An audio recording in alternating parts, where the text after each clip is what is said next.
On poursuit notre rubrique d'information, mesdames et messieurs, très chers téléspectateurs. Cette fois, nous allons parler comédie. Retour sur scène de Big Baba avec son spectacle Année Blanche. En image, c'est ce samedi 3 avril que l'humoriste Big Baba, Mohamed Lemine Big Baba, que nous saluons aussi de passage, a décidé de revenir en retour dans le sillage de la levée des restrictions sanitaires en raison du coronavirus. C'était son deuxième grand one-man show après celui organisé en décembre 2019.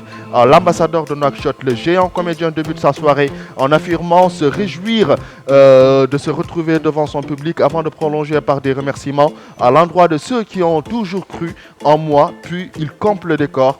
On a vécu une année vraiment indomptable, s'éclame Big Baba, pêle-mêle. Il parle du Covid-19, du couvre-feu, de la pénurie des légumes qui a secoué la Mauritanie en décembre 2020, le branle-bas de combat des pères de famille.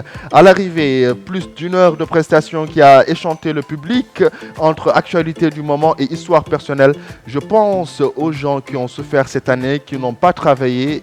Il y a eu le couvre-feu, le confinement. Ce sont des choses que nous ne connaissons pas. Le coronavirus nous a forcés à les connaître. C'est une situation qui a fait mal à certaines familles qui n'arrivent plus à joindre les deux bouts. J'ai pensé à eux pour faire ce spectacle, explique Big Baba à la fin de son spectacle. Un spectacle aussi en hommage aux millions de morts dans le monde victimes du coronavirus. Big Baba espère que ce retour sur la scène symbolise le signe des lendemains meilleurs et un nouveau souffle pour sa carrière. J'ai beaucoup entendu ce moment, j'ai beaucoup attendu ce moment car faire rire les gens, ça m'a beaucoup manqué, a-t-il confessé. Nous remercions Big Baba nous remercions Babacar Bandiaye pour ces images et cet article Babacar Bandiaye de Cridam de sunu doyen tamit ñu koy béggee di ko jaajëfal bu baax a baax.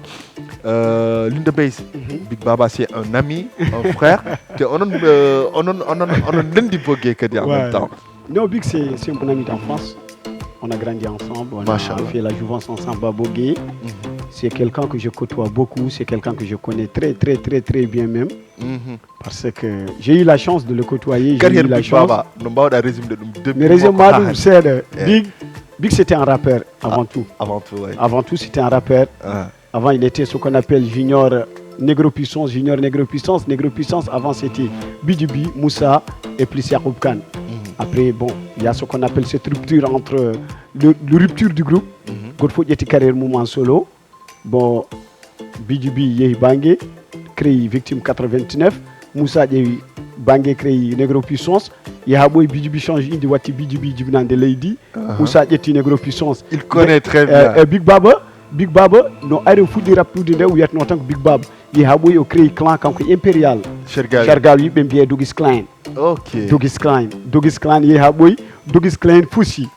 Big Wati wa de carrière moment solo den wada ragayen avec ses sons Big Baba Nanido mashallah mami hul mami fay inshallah ma wat fire ko don fire. Premier morceau mako mo idi grid den o griano ko Moussa parce que den en wadi conflit secret du nandialt den wadi conflit entre Moussa et BGB parce que Moussa il était en vogue, Negro Puissance, BGB il était en vogue. Et en ce temps nous on côtoyait beaucoup BGB parce que tout le temps on passait chez lui parce que BGB il avait son petit frère, c'était notre ami d'enfance Woni Zakaria beaucoup qui vit actuellement en Belgique. And then Big du Morsogor et Moussa Tourmi Djangilma tako hip hop ndarata Tourmi Djangilma. Voilà, c'est des histoires qui m'ont beaucoup marqué. Et arrivé à un moment donné, Big a eu carrière musique hip hop faye comédie parce que Milen Gilamingo di Soukabe, Big c'était un farceur. Ça one day Big tout le temps Kajalo quoi. Et c'est quelqu'un qui n'a pas de stress dans sa vie, no stress, c'est quelqu'un qui est libre, free. Il parle tout ce qu'il veut, il est free, mais c'est quelqu'un qui est très généreux, qui n'a pas de problème. Le succès de Big Baba, Hadjouni Big Baba, on le voit à travers des panneaux publicitaires. Affaire genre, quand il a collaboré avec 9-6 Records, moi je me dis que c'est là où il a fait carton. C'est avec 9-6 Records qu'il a fait carton. C'est avec 9-6 Records qu'on a pu connaître et découvrir c'est Big ça. Baba. Oui, bon, avec 9-6 Records, on est Abda MC et Roi Hems, c'est des gens qui ont beaucoup aidé Big Baba. Pourquoi moi? Parce que même Bali Big, à travers théâtre où Big Wadano et Korkedi, ko ɗiɗon théâtre uji hokki big célébrité. Surtout, je rends hommage, je salue de passage à Abda MC qui a fait beaucoup de choses pour lui. Ouais. Beaucoup de choses, on ne le nie pas. Et mention spéciale aussi à Roi Hems, car c'est mes amis. C'est des gens qui sont très proches de moi. C'est des gens que je côtoie de temps en temps. C'est des gens à qui que je partage beaucoup de choses ensemble. Parce qu'on a fait des tournées ensemble, on a fait beaucoup de choses ensemble. Donc je dis mention spéciale à eux. Souvent j'ai l'habitude de dire vivre sans amis, c'est de mourir sans témoin. L'idéal d'un métier, c'est de vivre un, mais et de rester deux. Gong. Vraiment, c'est des gars. C'est des gars que je ne peux pas payer mine aussi parce qu'ils ils ont beaucoup contribué à mon carrière musicale. Tantôt ma carrière de DJ. C'était, je pense, avec Maxi Revolution. KWP, Soldier Military Mind. On a passé un bon moment entre Sarandogu, Bogué, Bagodine.